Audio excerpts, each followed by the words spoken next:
Now, as for what we were fed as slaves, it states, slaveholders, antebellum physicians, ex-slaves, visitors to the South, and students of slavery, of the slavery trade alike, however, made no mention of slaves dining on hams or loins, except, of course, those stolen on occasion from the master's storehouse.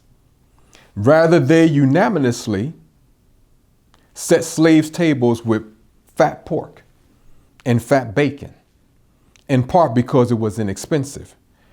Therefore, a medium fat class of pork, with cuts consisting of back or belly, and back fat probably more closely approximated the quality of pork consumed by slaves.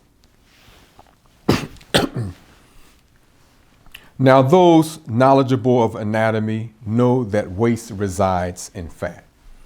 This is why the Honorable Elijah Muhammad in How to Eat to Live told us that we shouldn't eat the fat of anything. Now, when questioned about feeding his slaves pork instead of beef, it was recorded that one slave master replied, simply because it would raise a revolt sooner than all the whiplashes ever braided in Massachusetts. Fat pork and cornbread is the natural aliment of a Negro. Deprive him of these and he is miserable. Give him his regular and the Negro enjoys heaven on earth.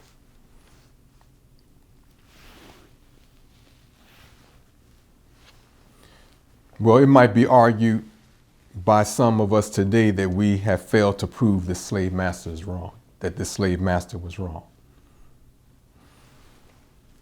Now, in 1859, one Caucasian physician stated the following: fatty articles of diet are peculiarly appropriate on account of their heat-producing properties, and fatback and pork are the most nourishing of all foods for the Negro. Well, if his words were true, this would make fatback more nourishing than fruits and vegetables. Now, in the Torah of the Old Testament, Almighty God forbids us to eat pork, also known as swine. Almighty God commands in the Bible, he states, and the swine, because it divideth the hoof, yet cheweth not the cud, it is unclean unto you. Ye shall not eat of their flesh, nor touch their dead carcass. So the Caucasian leaders who made us Christians as slaves were breaking the law of God by enslaving us and by feeding us divinely prohibited animals.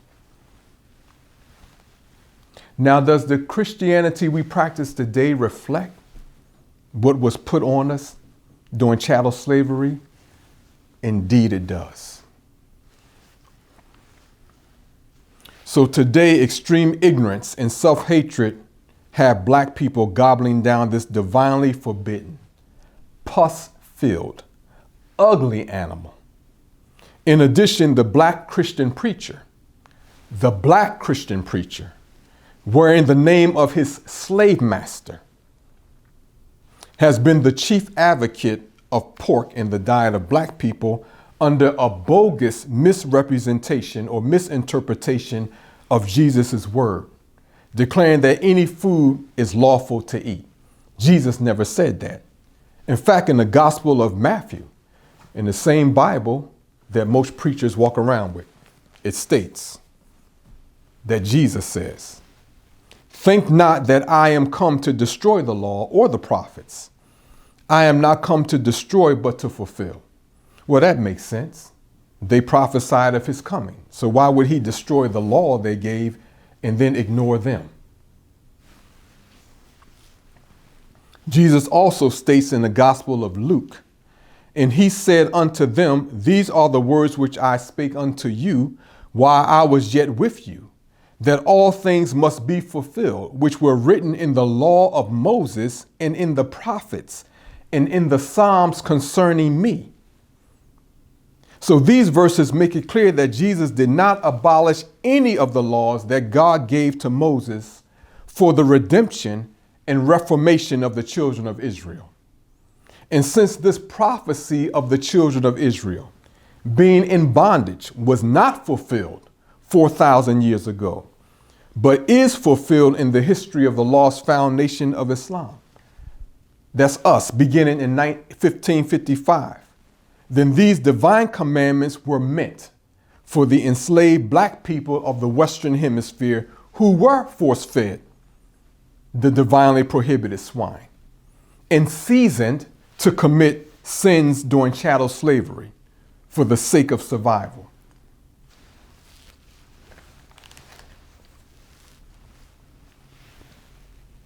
I mean, the nerve of a Negro preacher wearing your slave master's name